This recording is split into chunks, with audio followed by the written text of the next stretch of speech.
नमस्कार, मैं हूं संदीप भोजक, बॉलीवुड एक्टर एंड डायरेक्टर। और आज हम बात करने वाले हैं फेस एक्सप्रेशन के बारे में कि फेस एक्सप्रेशन कितने अहम हैं, क्या क्या मायने रखते हैं, किस तरीके से फेस एक्सप्रेशन को होल्ड किया जाता है और किस तरीके से फेस एक्सप्रेशन पे काम किया जाता है। तो चलिए शुरू करते हैं। ऑडियंस जो है वो आपको देखती है, आपके फेस एक्सप्रेशन के अकॉर्डिंगली वो जज करती है आप क्या कर रहे हैं, क्या नहीं कर रहे हैं, किस तरीके से, कौन कौन सी छोटी छोटी बारीकियां हैं, उसको ध्यान में रखना बहुत ज़रूरी है। 4 मेजर फेस एक्सप्रेशन जो मैंने पहले भी बताए हैं, हंसना, रोना, गुस्सा और डर, ये 4 मेजर एक्सप्रेशन है। इन्हीं में सारे एक्सप्रेशन मिक्स हो करके आपके बनेंगे। अगर इनको आपने कंट्रोल कर लिया तो मुझे ऐसा लगता है कि काफ़ी हद तक आपके सारे एक्सप्रेशंस एक कंट्रोल में आना शुरू हो जाएंगे। 1 to 10 हमने डिवाइड कर रखा है। 1 to 10 जो अगर आप हंसने का एक्सप्रेशन कर रहे हैं तो सबसे पहली चीज़ आपकी 1 आंखों में हंसी रहेगी, सेकंड 2, 3, 4, 5, 6, 7, 8, 9, 10। वो लाउड धीरे धीरे धीरे धीरे बढ़ता चला जाएगा। इसी तरीके से रोने में, इसी तरीके से गुस्से में, इसी तरीके से डर में। तो ये चारों एक्सप्रेशन, अब होता क्या है कि हम लोग फोर्स करते हैं फिर से एक्सप्रेशन को आउटर से इनर की तरफ। हमेशा हमारा ये मकसद रहता है कि हम बाहरी तौर पे हंस रहे हैं। आप जब उसको आउटर से इनर की तरफ फोर्स करोगे तब गड़बड़ होना शुरू हो जाएगा। अब जब आपको एक्टिंग करने के लिए बोला जाता है, प्रॉब्लम कहाँ होती है कि जब हम एक्टिंग करने के लिए आपको बोलते हैं तब आप अपने दिमाग में एक भूमिका बना लेते हो कि मुझे ये करना है, और फोर्सफुली आपका पूरा ध्यान उसी पर्टिकुलर चीज के ऊपर आकर के स्टक हो जाता है। आपने उस चीज को इतना बड़ा बना दिया कि वो वहीं पे आपके दिमाग पे हावी होना शुरू हो जाता है। अब यही उसको रिवर्स कर देते हैं हम। ब्रीथिंग के जरिए या किसी और चीज के जरिए आप उस खुशी को महसूस कर रहे हैं। अब होता क्या है कि जब आपको डर लगता है तो आपकी ब्रीथिंग जो है बढ़ जाती है, आपकी हार्ट रेट बढ़ जाती है।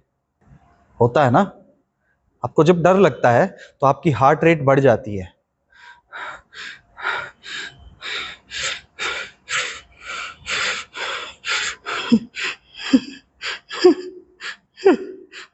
यही होता है। अचानक से आपको शॉक लगता है, आपकी हार्ट रेट बढ़ गई, आपको शॉक लगा। जब आप हंस रहे होते हैं, जब आप खुश होते हैं, तब आपको अंदर यहाँ पर एक हल्का सा कंपन महसूस होता है पेट के इस हिस्से पर। और यही जो आपकी ब्रीथिंग है उसको आप स्लो प्रोसेस में करना शुरू कर दें तो आपको खुशी महसूस होनी शुरू हो जाती है। अंदरूनी तौर पे आपको खुशी महसूस होती है। यही जब आप रोना चाहते हैं तब आपकी ब्रीथिंग का पैटर्न चेंज हो जाता है। जब आप गुस्सा करते हैं आप ब्रीथिंग को और ज़्यादा बढ़ा देते हैं। आप नाक से सांस ले रहे हैं, नाक से सांस छोड़ रहे हैं। अब इन्हीं ब्रेथ को अगर आपने कंट्रोल कर लिया और आप एक नियमित मात्रा में कौन से एक्सप्रेशन के टाइम कितनी ब्रीथिंग आप ले रहे हैं और कितनी ब्रीथिंग आप छोड़ रहे हैं। जो अगर आप हंस रहे हैं तो हंसते टाइम पे नोट डाउन कीजिए कि आप उस टाइम पे कितनी ब्रीथ अंदर इनहेल कर रहे हैं और कितनी एक्सहेल कर रहे हैं और कितने सेकंड पे। अगर आपने वो काउंटिंग पकड़ ली अपनी बॉडी की तो नेक्स्ट टाइम अगर आपको हंसना है तो आप उसी काउंटिंग में अगर ब्रीथिंग करोगे तो automatically you will feel inside laughing. आपको खुशी महसूस होगी। वही रोते टाइम, वही गुस्से के टाइम, वही डर के टाइम। जब आप लोग फेस एक्सप्रेशन कर रहे थे डिफरेंट डिफरेंट मूड की, तो आप उस एक्सप्रेशन में क्यों नहीं जा पा रहे थे? उसका कारण सिर्फ और सिर्फ एक ही है, क्योंकि आपका ध्यान जो है उस एक्सप्रेशन पे इतना ज्यादा है कि आपने उसका हवा बना दिया है। अक्सर होता क्या है कि जैसे ही ऑडिशन के लिए कैमरा सामने लगता है और डायरेक्टर बोलता है roll camera, rolling and action. इतना प्रेशर आ जाता है आपके ऊपर कि कंट्रोल ही नहीं कर पाएंगे। दिमाग सारा ध्यान हट जाएगा, पूरा एकदम गड़बड़ हो जाएगा, ब्लैंक हो जाएगा। क्यों? क्योंकि आपका ध्यान जो है वो उस चीज के ऊपर था कि यार मुझे अभी हंसना है, मुझे हंसना है, मुझे हंसना है। और जैसे ही वो बोला जाएगा कि हंसो, आपको हंसी नहीं आएगी। उस वक्त आपको हंसी आएगी ही नहीं। ऐसे आप जितना मर्जी आपने उस डायलॉग को, सेम यही सिचुएशन अप्लाई हो जाती है जब आप किसी डायलॉग को बार बार बार बार बार बार याद कर रहे हैं और परफॉर्मेंस के टाइम आप ट्याओ फिस हो जाते हैं। अब आपको जो महसूस करना है वो इसी पैटर्न के अकॉर्डिंगली महसूस करना है। Whenever you do face expression का प्रैक्टिस, इससे आपके फेस एक्सप्रेशन और खूबसूरती से निखरना शुरू हो जाएंगे। ये समझना बहुत जरूरी है कि फेस एक्सप्रेशन नेचुरल लेवल पर कैसे आ पाएंगे। वो तभी आ पाएंगे जब आप उस सिचुएशन को, जब आप उन चीजों को ब्रीथिंग के साथ और नेचुरली लेके आ रहे हैं। देखिए, ऑडियंस 2 सेकंड में पकड़ लेगी कि आप इसको फेक कर रहे हैं या नेचुरल कर रहे हैं। जैसे ही आप हल्की सी एक्टिंग और ओवर एक्टिंग के बीच में बड़ा मामूली सा फर्क है, एक पॉइंट आपने ऊपर कर दिया, वो ओवर एक्टिंग की श्रेणी में आ जाएगा। मैं हंस रहा हूं, एक पॉइंट ऊपर करती वो ओवर एक्टिंग, पता चल जाएगा मैं जबरदस्ती हंसने की कोशिश कर रहा हूं। तो ये जो बैलेंस है ये समझना बहुत जरूरी है। इस बैलेंस को समझने के लिए you have to learn about your inner plant. आपके अंदर क्या एक्टिविटी हो रही है, क्योंकि आउटर से फोर्स करोगे इनर की तरफ, गड़बड़ हो जाएगा। इनर से आउटर की तरफ लेके आओगे, अंदर महसूस कर रहे हो, दिल में, दिमाग में, सिचुएशन को, चीजों को, चेहरे पर खुद ब खुद आना शुरू हो जाएगा और वो नेचुरली इतना खूबसूरती से लगेगा कि वो कहीं पर भी कोई भी व्यक्ति उसमें डिफरेंशिएट नहीं कर पाएगा कि ये नकली है या असली है। और यही चीज ध्यान में रखना बहुत जरूरी है। किसी भी फिल्म को उठा के देखिए, किसी भी सीन को उठा के देखिए, हर जगह पर एक्टिंग का अपना एक दायरा है, अपनी एक सीमा है। टीवी सीरियल में अलग एक्टिंग हो रही है क्योंकि वहां पर जो फेस एक्सप्रेशन है वो 3 से 4, 2, 3, 4 के बीच चल रहा है। फिल्मों में 3, 4, 5, 6 तक चल रहा है। थिएटर में 7, 8, 9, 10। हॉलीवुड फिल्मों में 1, 2, 3, क्योंकि वो अंदर ही महसूस कर रहे हैं उस सिचुएशन को। अब कहीं ना कहीं फेस एक्सप्रेशन नेचुरल लाने के लिए you have to work on a different process, जो मैंने पहले भी बताया है कि आपको ये समझना बहुत जरूरी है कि उस वक्त आपका थिंकिंग प्रोसेस क्या रहने वाला है। आप क्या सोच रहे हैं ये बहुत मायने रखता है। आपके दिमाग में क्या चल रहा है, आप क्या महसूस कर रहे हैं, आपके दिमाग में क्या चल रहा है, क्या आपने भूमिका बनाई है। जो कैरेक्टर अंडरस्टैंडिंग के जो आपने नोट्स बनाए हैं, कैरेक्टर अंडरस्टैंडिंग की जो आपने भूमिका बनाई है कि उसकी एज क्या होने वाली है, उसकी हाइट क्या होने वाली है, उसका जेंडर क्या है, फिजिकल स्टेटस क्या है, उसका मेंटल स्टेटस क्या है, वो कॉर्पोरेट में है कि वो नॉर्मल वर्क में है, उसका प्रोफेशन क्या है। ये सारे नोट्स जब आपने अपने बनाए होंगे, और इमोशनल उसको कोई ब्रेकडाउन तो नहीं हुआ, क्या उसको कभी इमोशनल कोई धक्का लगा था किसी बात का, किसी चीज का। तो ये सारे नोट्स जब आपने बना लिए हैं और उसको प्रॉपरली कैरेक्टर में उतार लिया है, and then you are working with the breathing, with your heart beat, mind से वो सिचुएशन भेज रहा है, आप उसको महसूस कर रहे हैं, आप उसको लाइव देख पा रहे हैं। एंड यहीं पर साथ में आपका काम क्या करता है, imagination part. In your imagination आपकी आंखें खुली है, लेकिन माइंड इमेजिन कर रहा है वो सारी सिचुएशन को। खुली आंखों से आप वो सारी चीजें अपने आसपास में देख पा रहे हैं। जब आप उन सारी चीजों को देख पा रहे हैं इमेजिनेशन के जरिए, तो वो ऑटोमेटिकली आपके चेहरे पर और ज्यादा नेचुरल तरीके से दिखाई देना शुरू कर देता है। फेस एक्सप्रेशन को न्यूट्रल रखने के लिए अपने फेस को डेली लेवल पे एक्सरसाइज करना बहुत जरूरी है। शुरू करते हैं। लेट्स स्टार्ट विथ अब हल्के हल्के हाथों से अपने चेहरे पे मसाज करना शुरू करो, उंगलियों से।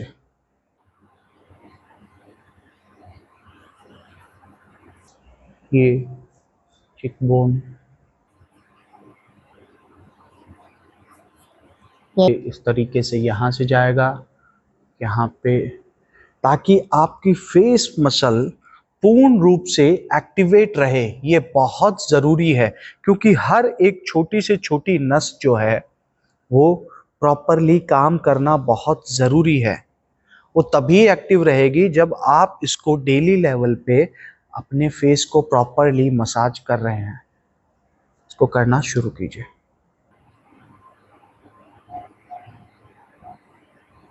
इससे होगा क्या कि आपके जो फेस एक्सप्रेशन कहीं ना कहीं दबे हुए हैं, कहीं ना कहीं छुपे हुए हैं, वो खुल करके बाहर आएंगे। होता क्या है, हम हंसने की कोशिश कर रहे हैं लेकिन खुल करके हंस नहीं पा रहे हैं, हमारा चेहरा दबा हुआ है, हम खाली मुंह खोल करके नहीं हंस पा रहे हैं। आप अंदर ही अंदर उसको दबाने की कोशिश कर रहे हैं, वो खुल करके बाहर नहीं आ रहा है। जब वो खुल करके बाहर नहीं आएगा फेस एक्सप्रेशन, तो वो उतना नेचुरली नहीं दिखाई देगा। तो उसको नेचुरली दिखाने के लिए आपको और ज़्यादा लाउड एंड क्लियरली उसको दिखाना होगा। एंड साथ ही साथ आप उस सिचुएशन जब महसूस कर रहे हैं तो आपका माइंड, आपकी बॉडी एक साथ रिएक्ट करेगी, आपकी ब्रीथिंग एक साथ रिएक्ट करेगी। आपको सिंक्रोनाइज करना होगा इन सारी सिचुएशन को, सारी चीज़ों को, तभी जा करके वो प्रॉपरली और खूबसूरती से निकल करके आएगा। सी, देखिए क्या होता है, हंसी एक ऐसी चीज है जिसमें आपको अलग अलग तरह की हंसी सुनाई देगी। जरूरी नहीं है कि सबकी हंसी का लेवल एक ही होगा। कोई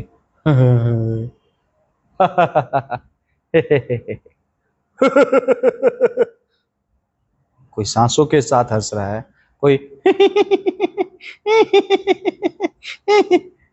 हर किसी के हंसने का पैटर्न डिफरेंट डिफरेंट है। जरूरी नहीं है सबके हंसने का पैटर्न एक ही रहेगा। हर कोई अब अलग अलग तरीके से हंस रहा है। तो आपको वो पैटर्न भी नोट करना है, आपको वो पैटर्न भी नोट करना है कि कौन किस तरीके से हंस रहा है। कोई एक नई तरह की हंसी आपको सुनने को मिली तो उसको घर जाकर के प्रैक्टिस कीजिए, बार बार बार बार बार बार। आपको कम से कम हंसने के 20 से 25 पैटर्न पता होना चाहिए। ये आपके लिए काम आने वाला है कैरेक्टर बिल्डिंग के अंदर। जब आप एक कैरेक्टर बिल्ड कर रहे हैं तो जरूरी नहीं है वो आपकी तरह ही हंसेगा। उसने बनाया, उसने उस कैरेक्टर को डिजाइन किया। किक में नवाजुद्दीन सिद्दीकी ने डिजाइन किया ना। होता है, बहुत सारे लोगों को मैंने ऐसे हंसते हुए देखा है। They laugh like this. हाँ, it can be. तो ये कैरेक्टर है। अब वो कैरेक्टर किस तरीके से हंसता होगा, वो छोटी छोटी डिटेलिंग पे जब आप काम करेंगे तभी होगा। 1997 की फिल्म है डॉनी ब्रास्को, ये फिल्म देखिएगा, बहुत खूबसूरत फिल्म है। जॉनी डेप भी है उसमें। उस फिल्म को देखने के बाद में आपको ऐसा लगेगा कि आपने ऐसे खूबसूरत एक्सप्रेशन कभी नहीं देखे होंगे अल पचिनो के। उसमें बेसिकली वो डॉन का किरदार निभा रहा है और ये जॉनी डेप जो है वो इंस्पेक्टर होता है, अंडर कवर इंस्पेक्टर, और वो इनको पकड़ने के लिए जाल बिछा रहा होता है। और वहीं पर जॉनी डेप को, जिसको अल पचिनो गैंग में लेके आया होता है, वो बहुत बड़ी भूमिका पे पहुंच जाता है। और वो जॉनी डेप के साथ वो ब्रिज के अंदर खड़े एक सीन है जिसमें उन्होंने इतने खूबसूरत एक्सप्रेशन दिए हैं। जब उनको धक्का लगता है, वो झटका लगता है, जॉनी डेप उनके साथ जब धोखा करता है, एंड वो जो एक्सप्रेशन है, उन एक्सप्रेशंस को जब आप नोट डाउन करेंगे आपको पता चलेगा कि एक्सप्रेशंस की डिटेलिंग कैसे बनाई जाती है, उसकी डिटेलिंग पर किस तरीके से काम किया जाता है। क्योंकि जब आप उस सिचुएशन में पहुंचेंगे, उस सिचुएशन में आप किस तरीके से रिएक्ट करेंगे, हर किसी के रिएक्ट करने का तरीका अलग है। कोई सरप्राइज होगा तो वो कोई है डिपेंड करता है क्या सिचुएशन है। कितना नेचुरली आप उस सरप्राइज रिएक्शंस को लेके आ रहे हैं। वो सरप्राइज है तो वो खुशी में सरप्राइज है, दुख में सरप्राइज है, गुस्से में सरप्राइज है, वो किस लेवल पे सरप्राइज है ये जानना, उसकी डिटेलिंग पे काम करना, ये बहुत जरूरी है। आपको अचानक खुशी मिल गई तो वो खुशी भी आप महसूस कर रहे हैं। अचानक से वो सरप्राइज जब मिलता है, हैप्पी बर्थडे, अरे थैंक यू, वो भी सरप्राइज है ना, सरप्राइज है। You will be surprise to see all of the people in front of you. आप कैसे रिएक्ट करेंगे? क्योंकि वो खुशी का सरप्राइज है। अब आपको पता चले कि इस आदमी ने मर्डर किया है, तब आपका सरप्राइज एलिमेंट क्या होगा? आपको पता चले इसने जिस आदमी का मर्डर किया है वो आपका भाई था और ये आपका सबसे अच्छा दोस्त, इसने आपके भाई का मर्डर किया है और अब आपको पता चला है, देन आपका रिएक्शन क्या होगा? देन वो सरप्राइज रिएक्शन कैसे रिएक्ट करोगे आप? तो वो सरप्राइज रिएक्शन उस सिचुएशन पे डिपेंड करता है कि वो सिचुएशन क्या है। ये जरूरी नहीं है कि सरप्राइज का रिएक्शन हमेशा सेम रहेगा, वो सिचुएशन टू सिचुएशन चेंज होता रहेगा। आप खुशी में सरप्राइज हो, दुख में सरप्राइज हो, गुस्से में सरप्राइज हो, डर की वजह से सरप्राइज हो, according to situation that surprise element will be changed. ये डिटेलिंग पे जब आप काम करेंगे तो ऑटोमेटिकली आपके फेस एक्सप्रेशन में और नेचुरलिटी आती चली जाएगी। इसको गौर करना, उसको समझना बहुत जरूरी है, तभी जाकर के आप इसको समझ पाएंगे।